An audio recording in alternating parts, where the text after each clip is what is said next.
所以这2年吧，从19年、2020年，就是已经2届了，我们办那个国际的艺术创作计划在这里啊，所以如果将来我们也可以邀加拿大那边的这个艺术家来这边进驻啊。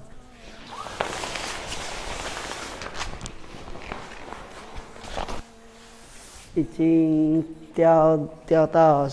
2/3了，我这件作品呢，我给它主题叫做大武山下的祝福，大武山的祝福，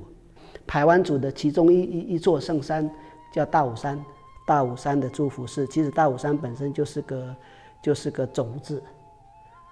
一种精神、哲学，还有这个自然观。我们对环境的这个知识的一种传播的种子，所以这个也都是种子。对啊，其实这样的形式是88风灾的时候之后，88风灾之后才开始做的这种形式，所以我给它起名叫文气刻画。这样的创作形式叫文气刻画，纹路、叠砌、雕刻，最后画色。那88风灾后，我认为这个重建不是只有盖房子、盖公共设施或盖这个水沟。我在做这个艺术创作的这个过程，我觉得我应该再回到什么是我要创作的内容，所以才发展出文气刻画。谈到创作，其实我很早以前就学版画，可是文气刻画是一种使命。对我来讲，我创生的这个创作的文气刻画是一种使命。那个使命就是在回应，回应我存在啊。那这个回应呢，我就是希望透过一种分享的机制，可以分享给我所面对的事物。对，其实文气刻画是从一个排湾语叫 Vichik 转译来的，生态之间的关系。把它拉到我的作品里，我们小时候的那个印记里面，父母亲给的或祖父母给的那种生态观，或者是部落观，大地拥抱我们的那种情怀，都拉到我的作品里面。所以这件作品呢，叫大武山的祝福。我们的圣山啊，我们的环境一直都在分享他们的美丽给我们，一直是在赐祝福给我们。只是有时候我们并没有那么的留意、在意。它的界限就是这些形式的东西啊，这是我们独有的，这可能就没有办法被模仿、或者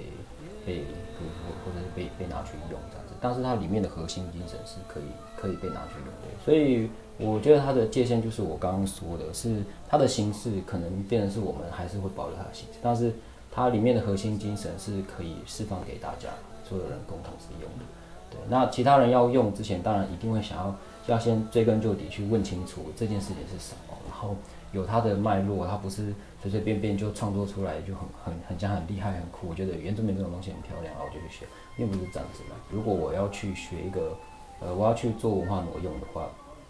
那我就要去先学习他的生活态度，跟他过他的生活，我才有这个权利。甚至说我才会更了解这个东西。最近的就是马友友，他有一个 MV， 他是拉提琴，然后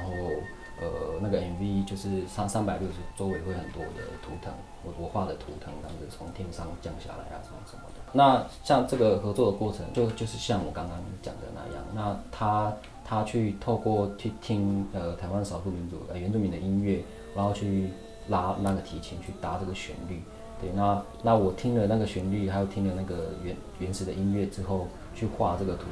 腾。我们文化并不是就是要放在那边让人家去学习啊，是我觉得这个有点你要先试出一些让人家觉得惊艳的东西，不然就会像我刚刚讲的，大家就会觉得好像你的文化不可高攀，让人很高傲、很骄傲，然后就没有人想要靠近了，就变成是大家我们这些人就是自己玩自己的，就归在这个部落里面做创作，就变成传统艺术。如果是我啦，我会把它就当成是一个养分的来源。像是就是一锅汤嘛，原本只是一个粥而已，青粥白饭这样，然后现在多了一些野菜，然后多了一些地瓜，多了一些国外的东西进去，那也许会更好吃啊。你要不要吃是你自己的事啊。那也许到我们这个年代，这个台湾越来越混了，对。那但是这个混的过程中，我觉得它不尽然